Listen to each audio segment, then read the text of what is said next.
Assalamualaikum warahmatullahi wabarakatuh. Waalaikumsalam warahmatullahi wabarakatuh. Selamat pagi anak-anak. Pagi, Bu.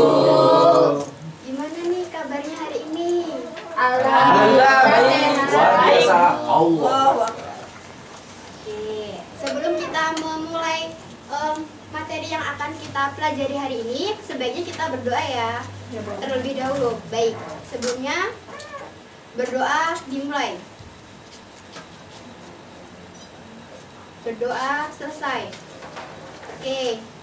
Hari ini ada yang tidak masuk atau masuk semua? Masuk semua, Bu. Wah, ternyata anak-anak ibu motivasi belajarnya sangat tinggi ya. Ya dong. Oke, ibu izin berdiri ya, boleh nggak? Boleh, Bu. Ada yang masih ingat kita minggu kemarin belajar tentang apa? Ayo. Ini kedatangan Jepang, Bu. Oke. Kita sekarang akan belajar tentang dampak kependudukan Jepang di Indonesia.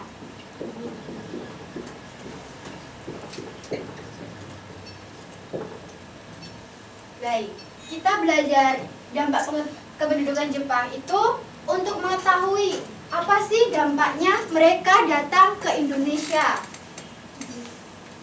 Oke, sebelum Ibu memulai materi, Ibu ada sekilas video sebagai pengantar materi kita dan Ibu akan membagikan infografis.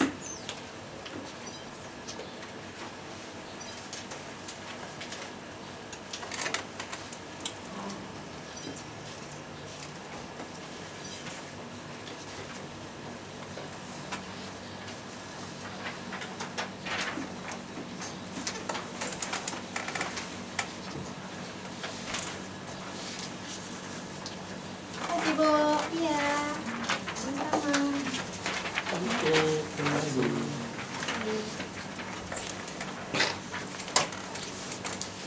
Baik, sebelum Ibu memulai materi, Ibu akan menayangkan pengantar video kita ya. Ya, Bu. Mohon dilihat dan disimak.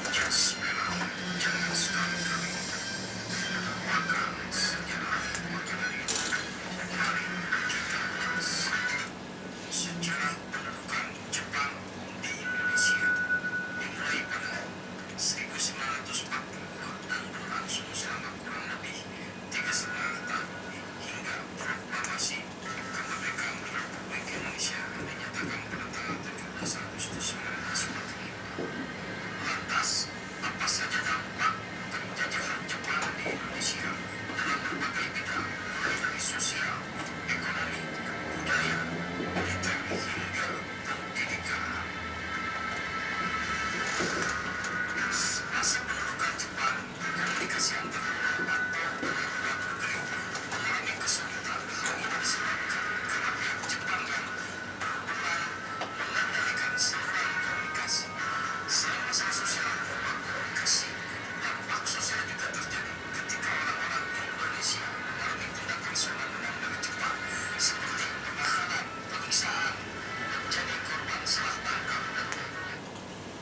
Baik, ini tadi adalah sekilas info tentang dampak kependudukan Jepang di Indonesia. Jadi kalau ingin lengkap, kalian bisa nonton di YouTube sendiri ya. Ya, Ya, Bu. Oke, Ibu akan jelasin Jepang. Jepang datang ke Indonesia itu menggunakan 3 gerakan, yaitu Nippon, Cahaya Asia, Nippon, Pemimpin Asia, Nippon, Pelindung Asia.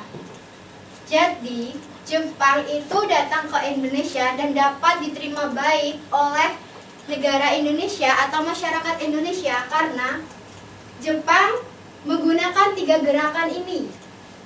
Jepang juga menjanjikan akan membantu kemerdekaan Indonesia sehingga masyarakat Indonesia percaya dan mereka melakukan kegiatan di Indonesia. Oke. Selanjutnya itu Ibu akan menjelaskan tentang dampak di berbagai bidang.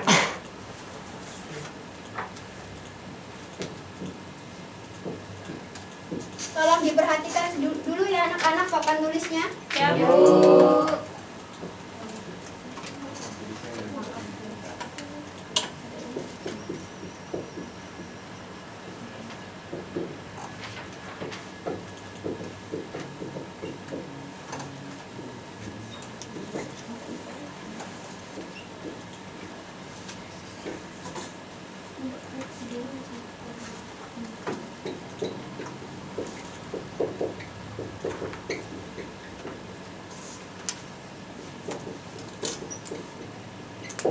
Oke.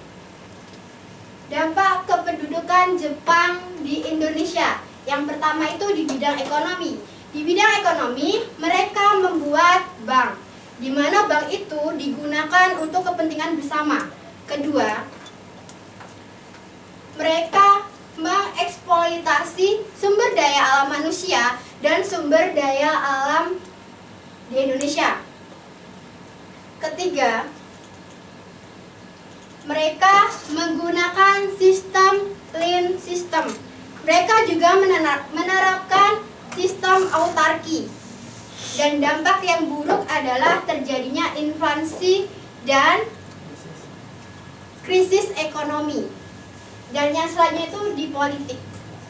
Di politik itu mereka memakai sistem Romusa, di mana rakyat Indonesia disuruh bekerja sesuai dengan keinginan mereka. Dan yang kedua itu pelarangan terhadap bahasa Belanda. Jadi Jepang itu melarang rakyat Indonesia menggunakan bahasa Jepang. Dan yang ketiga itu ada bahasa Indonesia sebagai bahasa komunikasi.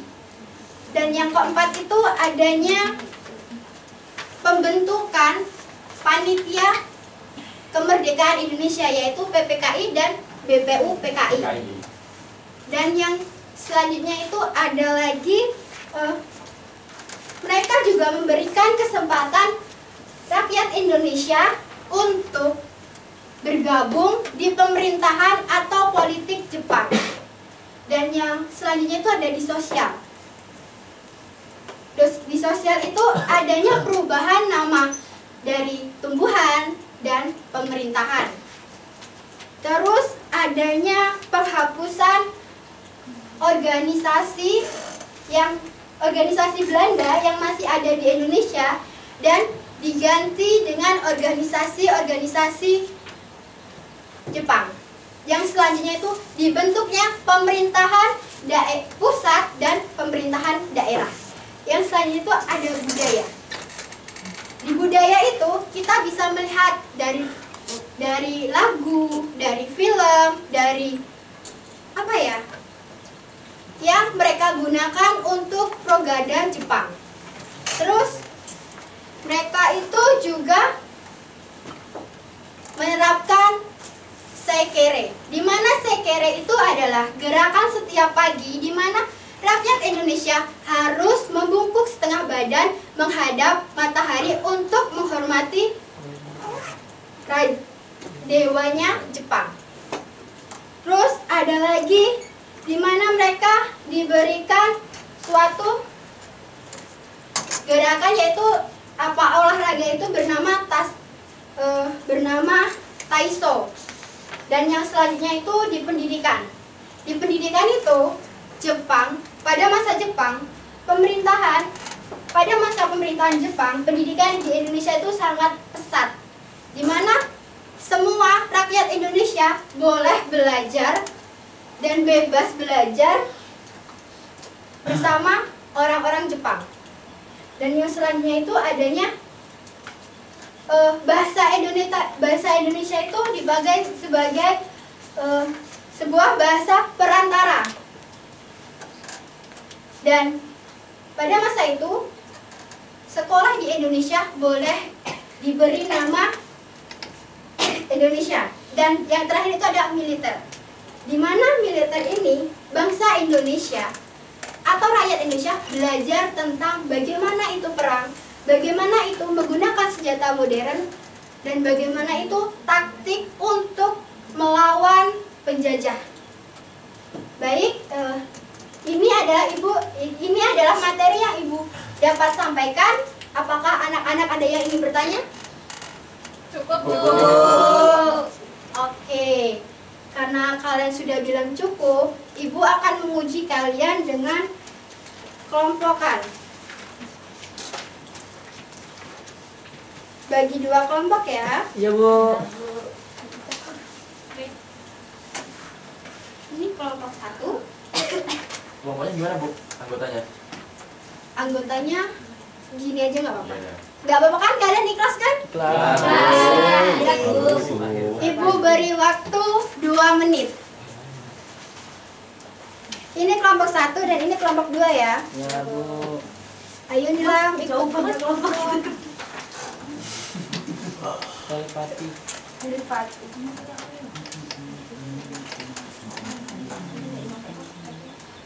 Apakah udah selesai? Udah, Bu. Oke, kalau udah silakan maju. Nomor 2 Bu. Oke, 2 ke 1 yang maju. Ini 2 ya, Bu? ya, Itu 1. Ini 2 ya, Bu? ya, silakan. Bu? Ya.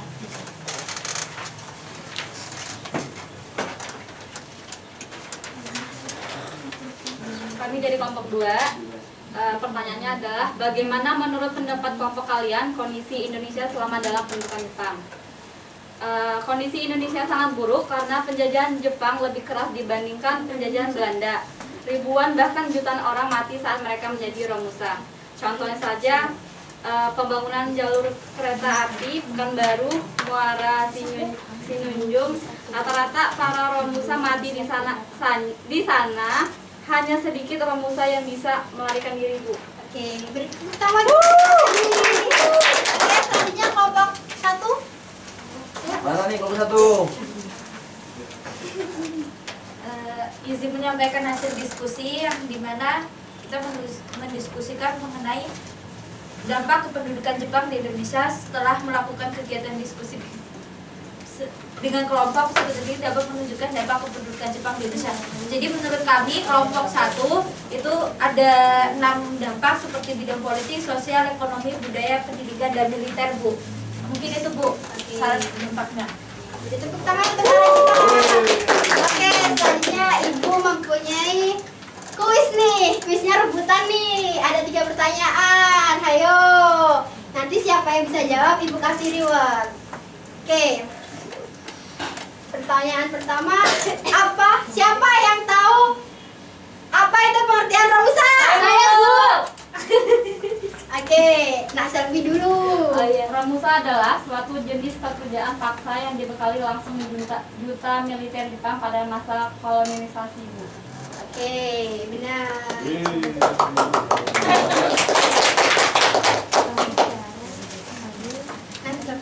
Oke, yang kedua, siapa yang tahu pengertian link system? Bu, saya, Bu. Saya, Bu. Terima dulu. Land system itu adalah sebuah pengaturan bercocok tanam yang dimana secara efisien itu bertujuan untuk meningkatkan produksi pangan itu sendiri, Bu. Oke, benar. Kamu lagi ya, ini rebutan nih, harus cepet-cepetan nih. Yang laki nih, Bu. Oke, siapa yang tahu apa pengertian sistem autarki? Oke, Hasan. Ayo Hasan. Autarki adalah kebijakan ekonomi untuk membatasi perdagangan hanya dilakukan di dalam suatu negara. Oke, benar. Buat siapa ini, Bu? Buat yang tadi menjawab. Saya nggak dapet, Bu. Terima kasih anak-anak. Ya, Bu. Oke. Saya nggak dapet. Baik, selanjutnya Ibu akan memberi kesimpulan. Meskipun Belanda cuma 3,5 tahun di Indonesia, tapi menyebabkan banyak dampak dan penderitaan untuk rakyat Indonesia. Oke? Sebelum Ibu mengakhiri, Ibu akan memberi tugas PR nih untuk kalian. Dikumpul ya, untuk dikumpulnya minggu depan. Iya, Bu.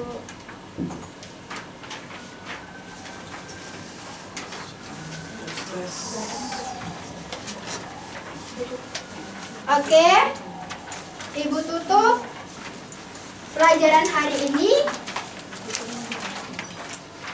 Kesepian tanpa kekasih. Sekian, terima kasih.